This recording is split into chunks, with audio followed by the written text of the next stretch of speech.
true axis of evil, Iran and North Korea axis is Donald Trump's biggest threat. The two nations have a long military history, and making enemies of both North Korea and Iran could actually push them together, experts have warned.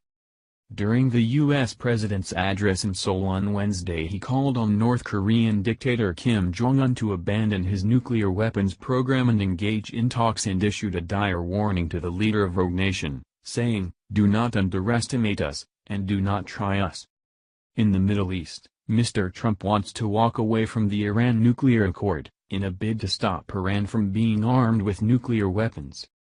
But experts believe by simultaneously refusing to certify the Iran deal and trying to encourage North Korea to have discussions, Mr. Trump could push the pariah states together and reignite an old alliance.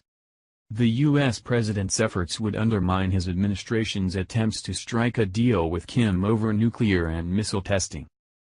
Military ties between North Korea and Iran go back to the 1980s. President George W. Bush previously branded the partnership the axis of evil.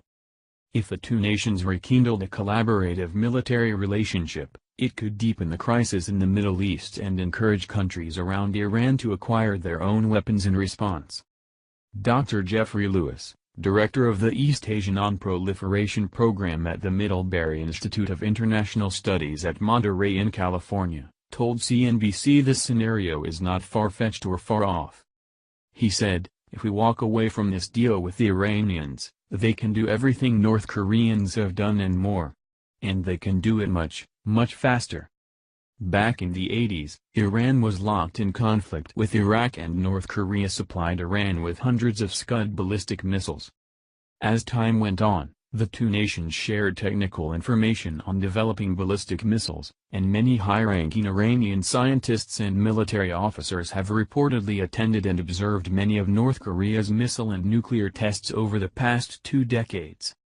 It is unclear what has been shared, but Tom Cairocco, senior fellow and director of the Missile Defense Project at the Center for Strategic and International Studies, said, "I suspect when you see high-ranking Iranian officials at a military parade in Pyongyang, or at missile test exercises, they're not there for the Korean food."